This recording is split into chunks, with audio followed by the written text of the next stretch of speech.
Sziasztok! Megnézzük, hogy mi várható a következő 48 órára. Szokásos 1-es csoport és 2-es csoport. Lássunk is hozzá. A következő 48 órára mi az, ami várható az 1-es csoportot választók számára? Milyen események, mi történik? Mi az, amit ebből megtudhatunk? Lássuk, hogy mit mutatnak a kártyák.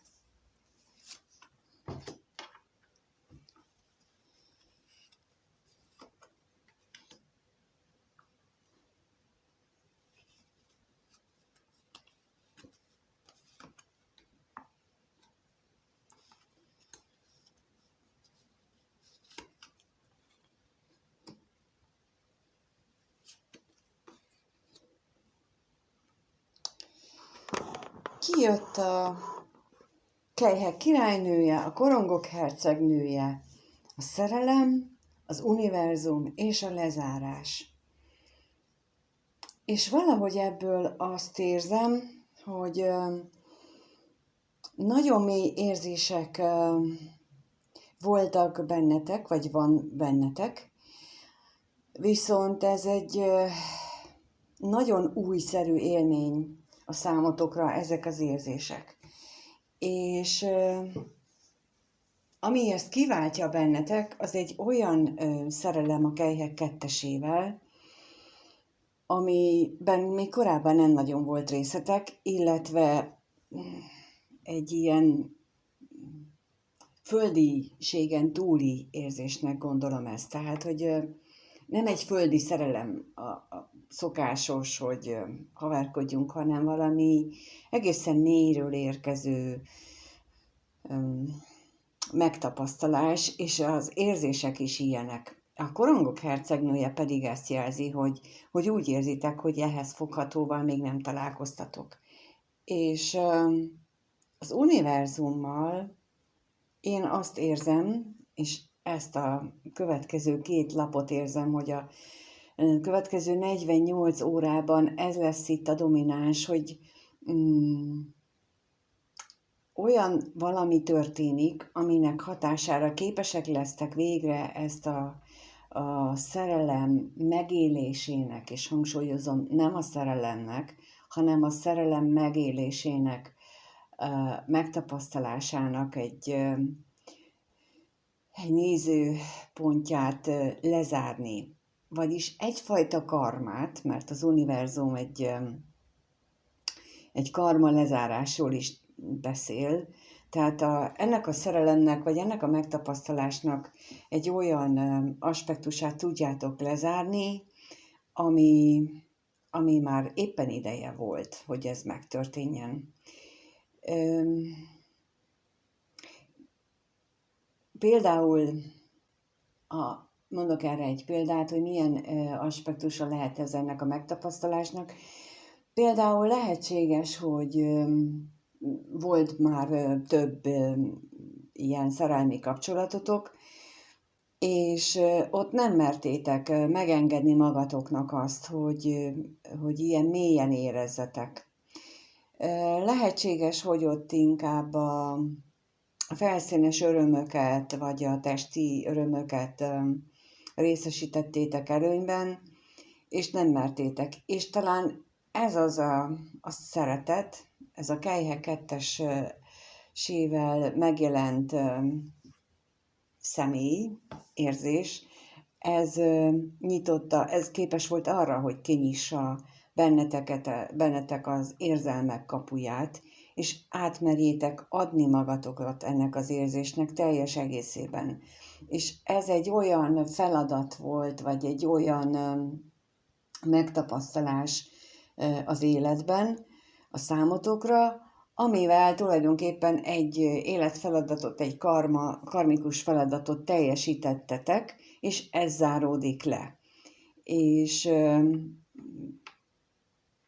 tehát ilyen típusú karma feladatok is léteznek, vagy pedig az, hogy a szerelmetekkel megajándékoztátok azt a szemét, mondjuk, aki iránt ezt érzitek, és lehetséges, hogy vele szemben volt ilyen érzelmi tartozásotok az előző évekből, évtizedekből, életekből, vagy bárhonnan, és lehet, hogy ezzel, hogy megadjátok ezt az érzelmi megnyilvánulást, vagy érzelmi odafordulást, ezt a nagyon tiszta, nagyon őszinte, mert a Kejhek királynője, ő a legtisztább, a feltétel nélküli szeretetet szimbolizálja.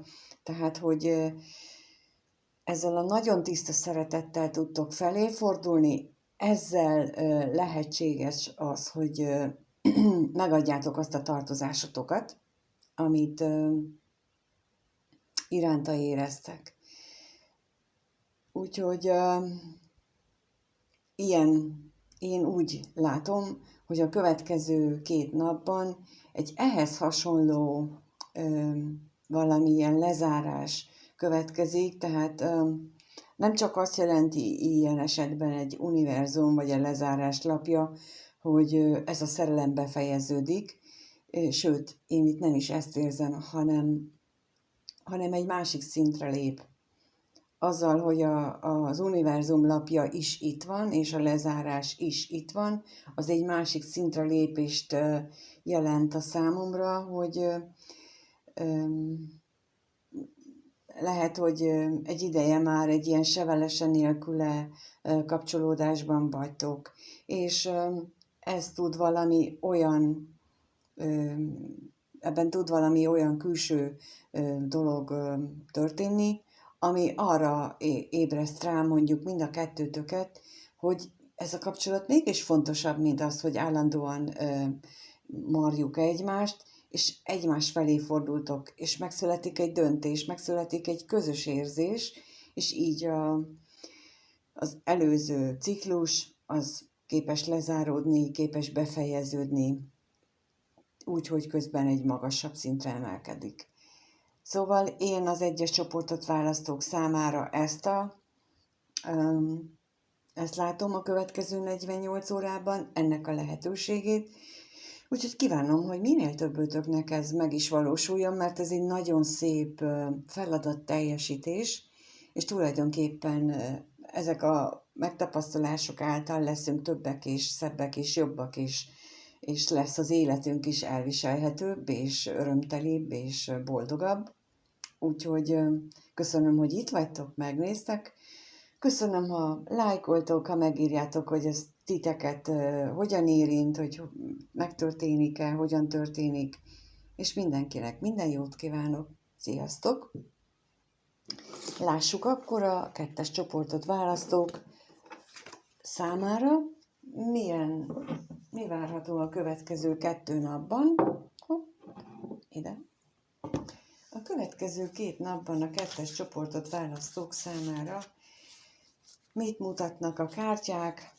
Lássuk, hogy mi lesz az, ami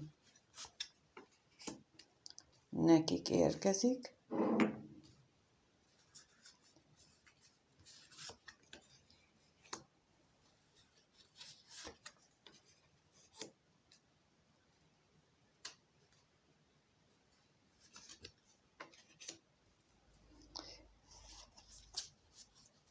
Az érmék 5-ös, a kardok 3-as, a kardok 4-es, az érmék 7-es és a mágus lapja.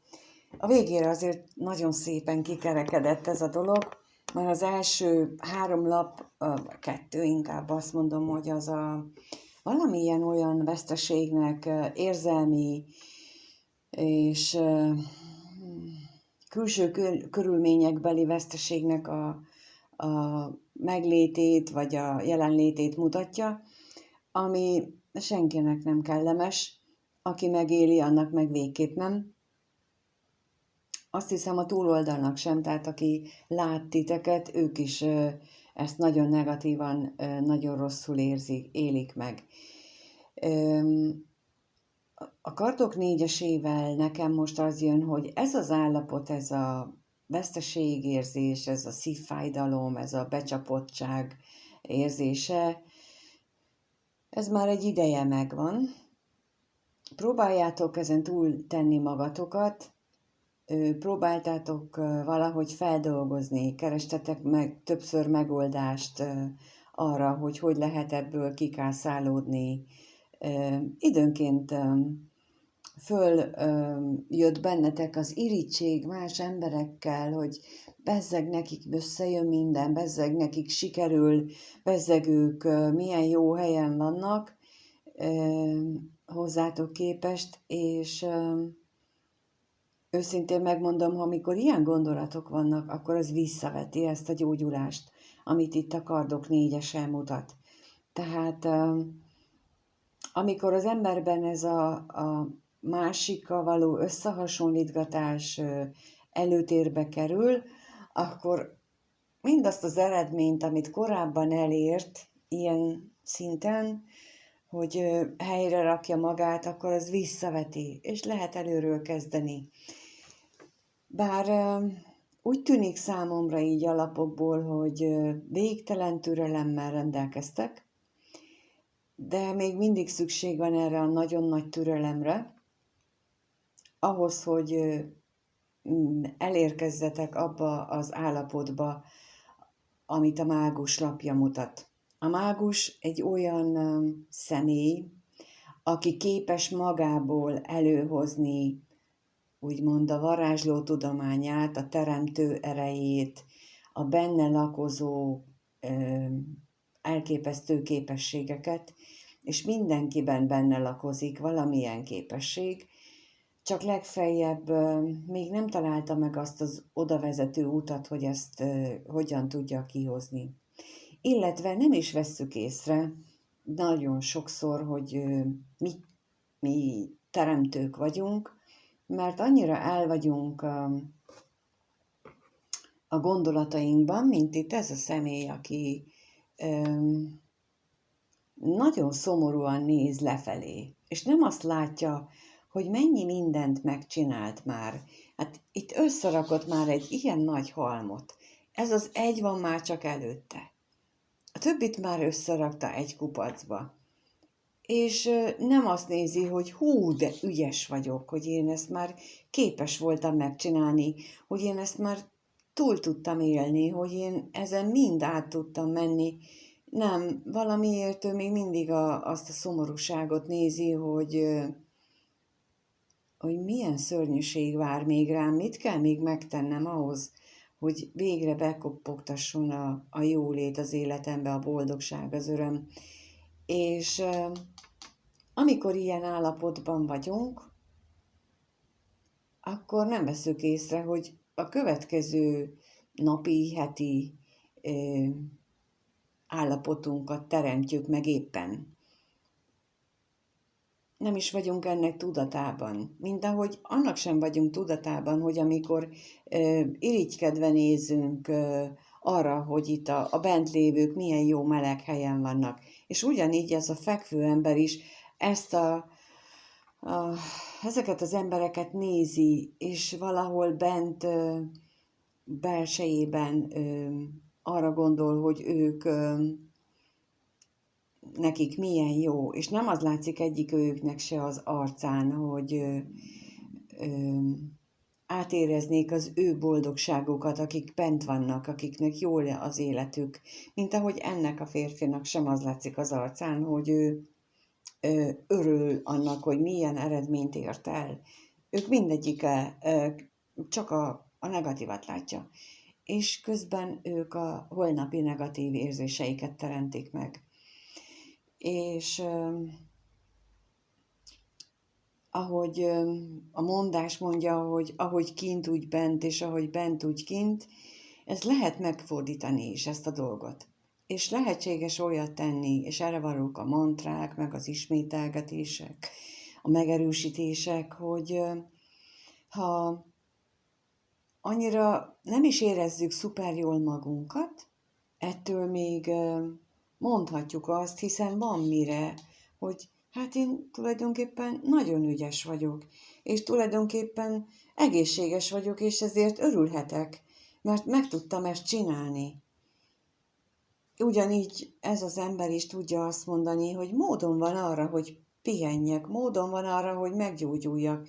Lehetőséget kaptam, nem kellett eltávoznom ebből az életből, hanem lehetőséget kapok arra, hogy változtassak az életemen.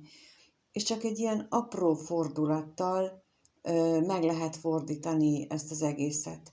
És én nekem, hogy visszatérjek a következő 2 napra, most az jön, hogy ilyen apró változtatásra adódik lehetőség, ami aztán hosszú távon előhozza belőletek a nagy teremtő erőt, azt, ami bennetek van, ami lehetőséget ad hosszú távon jobbá tenni azt az életeteket, általában véve is, de lehet, hogy csak egy-egy részét, és ez rajtatok múlik, hogy hogyan. Úgyhogy akik ezt a csoportot választották, számukra én ezt érzem ezekből a lapokból, hogy nem baj, hogy ilyen helyzetben vagytok, ezen már nem lehet változtatni. Jó, hogy gyógyultok, de a jóra figyeljetek, arra, hogy gyógyultok, arra, hogy lehetőséget kaptok, arra, hogy mi mindent értetek már el az életben, és amit elértetek, ahhoz mindenhez védelmet, támogatást kaptatok, hogy képesek voltatok rá, és ez most is ott van bennetek, és vegyétek elő, és teremtsetek egy szebb és boldogabb holnapot, jövő hetet, jövő hónapot, és mi segítünk hozzá. Ezt mondják az égiek, ez az, amit a következő 48 órában ti is tehettek magatokért, az ő segítségükkel. Úgyhogy én azt kívánom, hogy találjátok meg azt a pontot, ahol meg tudjátok fordítani az élethez, az eseményekhez való hozzáállásotokat, és ha megtaláltátok, akkor rajta tegyétek meg azokat a lépéseket, ami a jövő felé visz titeket, egy boldogabb, szebb és tökéletesebb jövő felé. Köszönöm, hogy itt voltatok, mindenkinek minden jót kívánok, köszönöm, hogyha lájkoltok, feliratkoztok, és sok energiát és kitartást kívánok. Sziasztok!